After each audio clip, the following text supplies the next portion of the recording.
Hey guys, it's Miss Phillips. We're going to move on to our next unit called Modernizing Texas. I wanted to use the same format that we were used to using, and we're still going to use our same PowerPoint that we usually use to fill in our notes section and glue in our notebooks. I feel like that's the most easiest way for you to learn since you're already used to doing this in class. All right, so we're talking about the industrialization, oil, social reform, and World War I. Here's kind of a picture in this era that you notice the dark cloud, the dark smoke coming from the buildings. This is typically what cities looked like back in the 1900s as the industrialization and buildings became more popular. Industrialization started in Europe and spread to the United States. Industrialization is a shift in economics and lifestyle from farming to factories.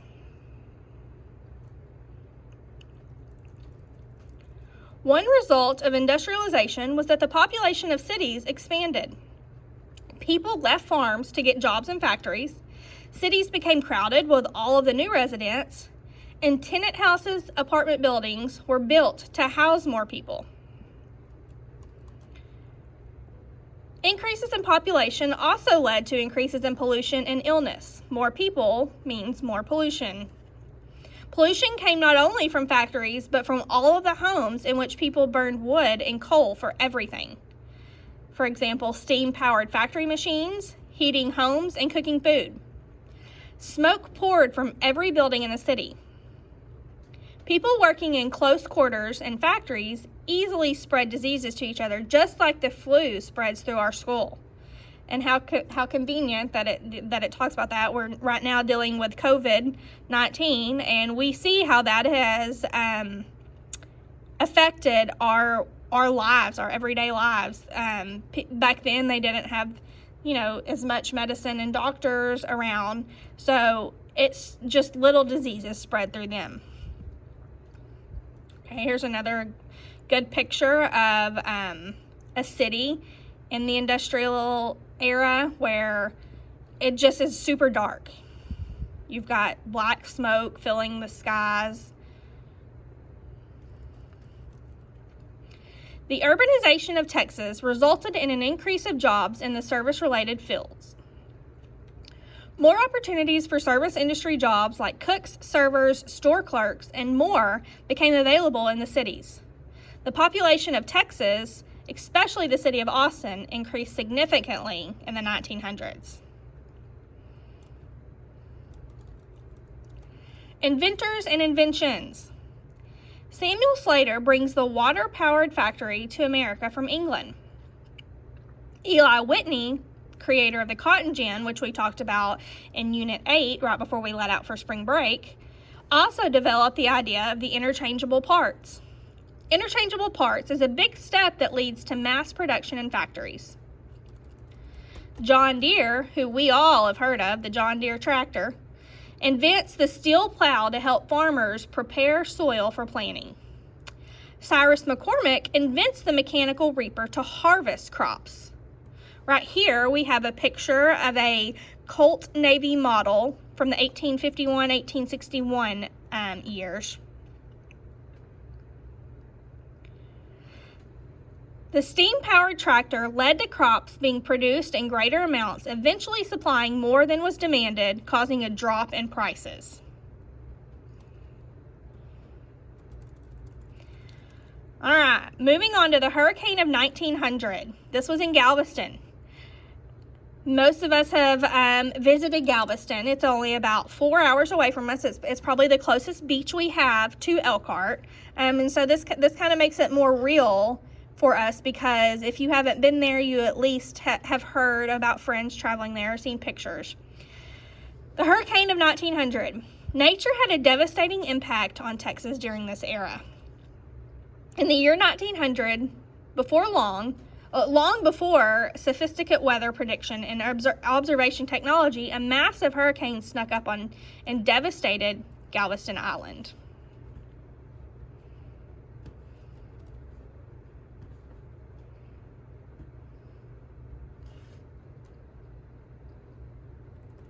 Oops, sorry.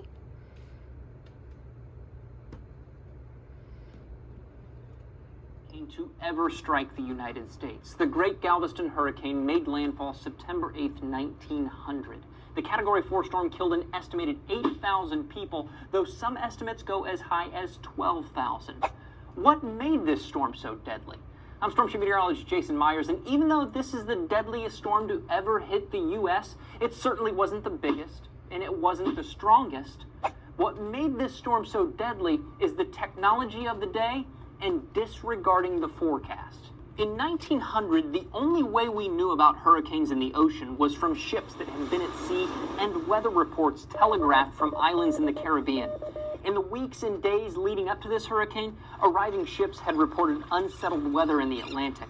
Then, damage reports started coming in from Cuba, then Florida, and along the coasts of Louisiana and Mississippi.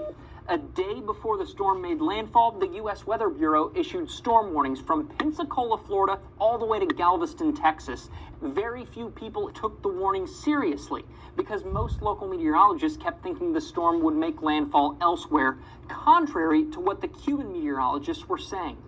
The day of the storm, ocean waves grew, winds picked up, and rain began to roll in. With a population of roughly 36,000 unevacuated people in a city only a little more than 8.5 feet above sea level and a storm surge of 15 feet, this was a recipe for disaster.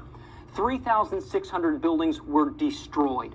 Bridges to the mainland and telegraph lines were gone. So word of the destruction didn't even reach anyone until a handful of survivors could take a boat to the other side of Galveston Bay, making their way to Houston 2 days after the storm. Since 1900, we've been safer thanks to inventions like radio, television, and smartphones, all of which provide instantaneous weather warnings. We also have radar, satellites that provide 24/7 monitoring of the oceans where hurricanes form. We have Hurricane Hunter aircraft and drones, and our forecasts have improved greatly, all to protect life in hurricane-prone areas. Thanks for watching this video. Don't forget to like it. After the hurricane of 1900, many businesses relocated to Houston instead of rebuilding in Galveston. In 1903, Galveston began the construction of the seawall to protect the island from a storm surge.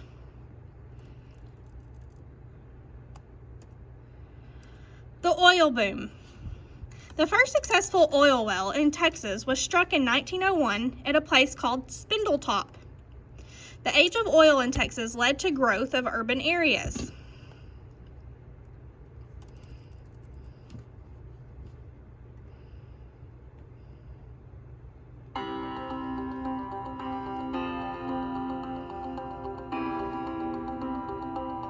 The oil boom in Texas in the early 1900s was a defining moment.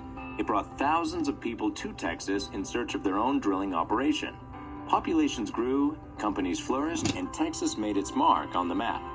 One man that changed the face of Texas was Petillo Higgins. He helped discover the first crude oil deposit. Higgins was born in Beaumont, Texas in 1863. He was a bit of a troublemaker in his youth and had run-ins with the sheriff. The worst instance was when he was shot by a sheriff and it resulted in his left arm being amputated at the elbow.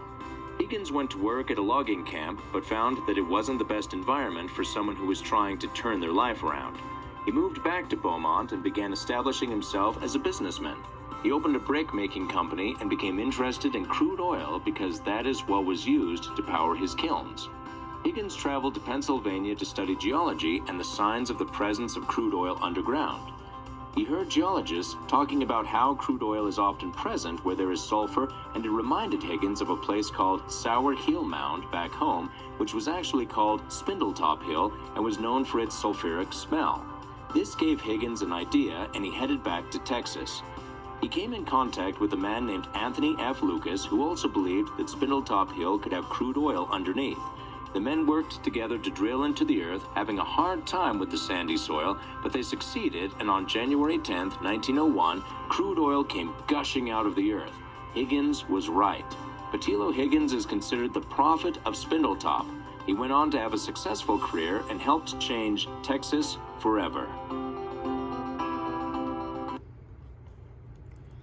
Boomtowns sprang up all over Texas after the discovery of oil. Oil boom towns disappeared as fast as they popped up in a cycle known as boom and bust. Oil regulation. As the Texas Railroad Commission, which was created under Governor James Hogg, regulated and controlled oil prices. Oil and natural gas deposits can be found in all 4 regions of Texas. Technological innovation helped to expand the oil industry in Texas. Howard Hughes, the owner of Hughes Tool Company, made a huge contribution to the Texas oil industry when he created the Sharp Hughes, a special rotary tricone rock drill bit that was used in the Texas oil boom.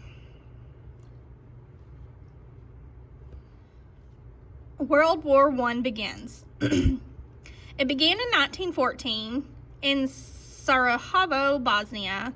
Archduke Franz Ferdinand, heir to the Austro-Hungarian Empire, and his wife Sophie were assassinated.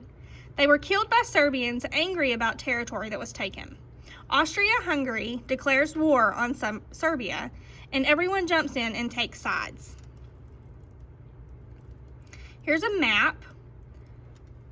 Okay, we've got Russia, Austria-Hungary, Germany, Spain, Africa, France, okay? These in green are the Allied power. We've got France, Italy, Great Britain. The yellow-orange is the Central power right here. And then the pinks are neutral nations. The U.S. joins World War I. Germany was attacking America's civilian ships. Lusitania British ocean liner sailing from New York to Liverpool, England. Many Americans were on board. It was torpedoed and sunk by a German U-boat. The Zimmerman telegram. Germany tried to talk Mexico into joining the war and attacking the U.S. Here's a picture of the boat that was torpedoed and sunk.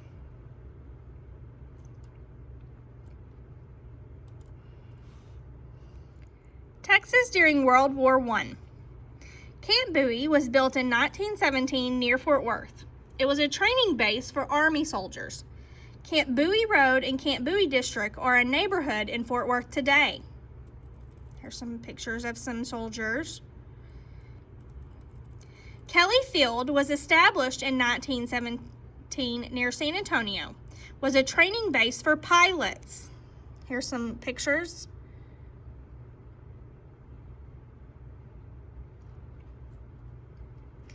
During World War I, many Texas women entered the workforce to replace men who had gone off to fight in the war.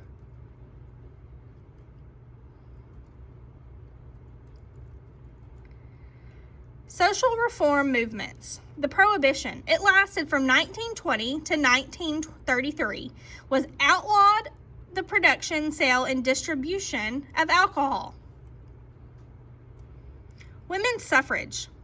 The primary goal of the Texas Equal Suffrage Association was to win ratification of the 19th Amendment to the U.S. Constitution.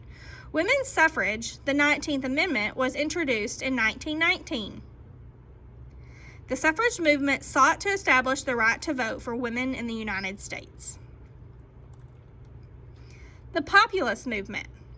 The Populist Movement was organized to address reforms needed to protect agriculture workers.